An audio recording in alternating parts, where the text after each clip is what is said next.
Okay, last one. I'm going to be doing this on Bitcoin.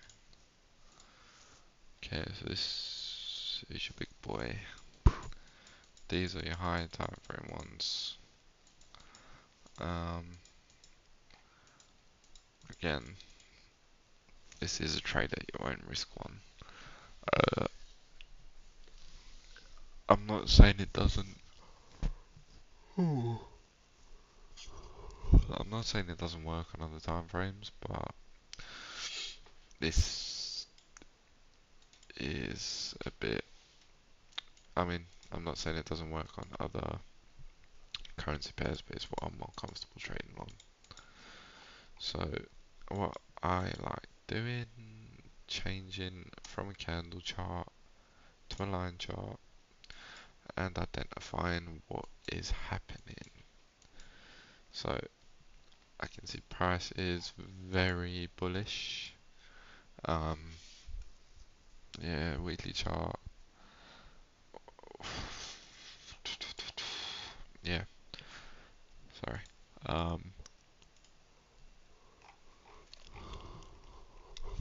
Very bullish on this.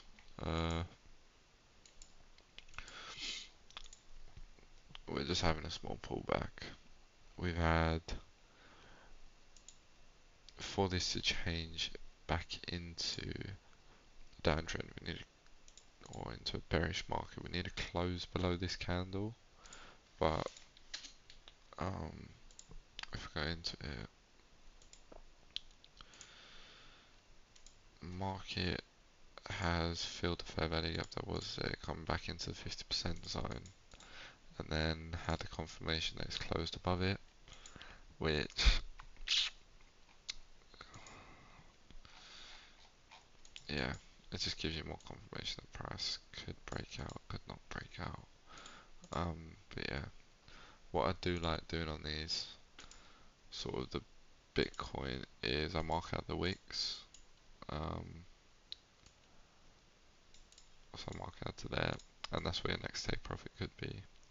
So just line it up, and you'll know that if in this time frame, so from there, price doesn't hit that take profit, slightly lower your take profit to a line all the way along, and you'll carry on doing it until maybe you hit stop loss at break even or something like that.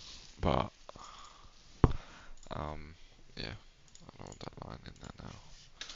Okay, anyways, so go on the weekly, found the fair value gap down there, I didn't enter off of it. I went on to the daily chart, and yeah, so again, like I say, it was just a small minor pullback from it, so get rid of that. Now if we go into it, it's quite zoomed in, but there you go. So there's your bearish fair value gap. Okay, so because it was Bitcoin, it was a bit riskier. And I mean, if you're trading an inverse for that, you're looking at about there. So market realistically did tap that 50% zone. But yeah, again, trading off of that. To be honest with you, it's the exact same thing as everything else. But yeah, there's no other way to explain it really. All of my ways of trading are the same.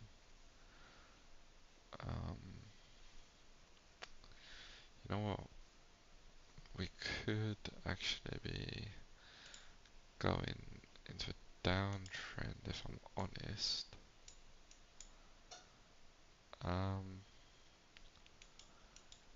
Yeah, no, we're fine. Sorry. Okay, so go back onto the 4-hour chart. After your daily chart, you find your fair value gap. Okay, so this is my daily fair value gap that I found. It's an inverse fair value gap. So all I did really was just leave this as my indicator or as my notification that price has tapped into my zone, and I'll look for an entry model on it. Now, because it is a longer trade, I keep my stop loss where it is. I don't tend to move it. I usually wait until, say, a previous draw or a previous high got hit. So once price comes up to here, I'm looking at taking half of my position out, and I'm looking at putting my stop loss to break even. But it's not a trade I take every week or every day. But yeah, it's really just a higher time frame, but using lower time frame strategy. Um, I can try. Oh, I don't do that. So if we go to US 30, it's a bit trickier on this one. Uh, but it's simple, but it can be a bit tricky if you don't know what you're looking for. So let me go to monthly, daily, sorry. No, let's go to weekly. So we can see we are very bullish, but the trade won't be in my eyes anymore because we have filled in a fair value gap, 50% zone, come back down to the daily time frame. Daily fair value gap, you've got two of them to be filled, which is down there and down there. 50% markup filled, so that would have been an entry zone down there. And if you did enter off that, entry probably would have been about there. Targeting a 1 to 2, stop loss a little bit lower, say about there. US 30 hasn't been moving the best recently, but sticking on the 4-hour chart, entry model, you can't really ask for much more.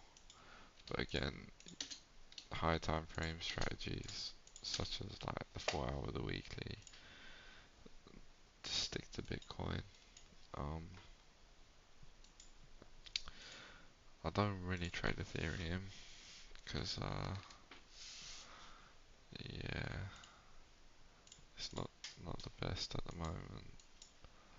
Obviously I do keep my eyes on it, but yeah, we are very bearish on Ethereum. So what I would, so this is what I do. Mark out, boom. Okay, that's my zone. Alright.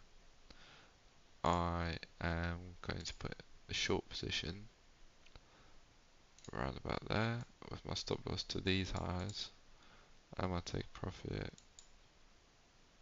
down here. Okay, now again, whoops, down there, and move that out a bit. Okay, so go on to daily time frame. Can I see any entry zones? 1, 2, 3 entry zones. Price gonna come back to it more than likely. So that's literally all I look for. Then I go down to the 4-hour chart, entry zones on it, fat entry zone there. Might play around with my stop loss for a bit. Won't hit it.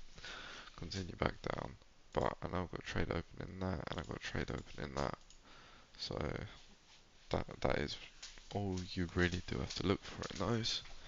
But remember, higher time frame, identify your trend first, then I'd say look at taking a trade from it. But yeah, the less trades better. So anyway, to really describe it, but yeah, these ones you just wait and let them hit your take profit or something. Don't rush into these ones because it's really plays with you. Because you'll just be sitting there waiting for it to hit your take profit, and it don't hit your take profit, and then yeah, it's just oh yeah, just let them run. that is all I would say for that. Um, and yeah, just let it carry on running. Bitcoin, like I say, higher time frame, leave it. Lower time frame, in and out. Ah, but yeah, I know I showed this on Bitcoin. The chances of it working on gold are not the best. US 30, you have a bit of a chance, but this is more your crypto side of everything. So yeah, you are going to be waiting for these ones to hit, and they take long to hit. But yeah, that's all.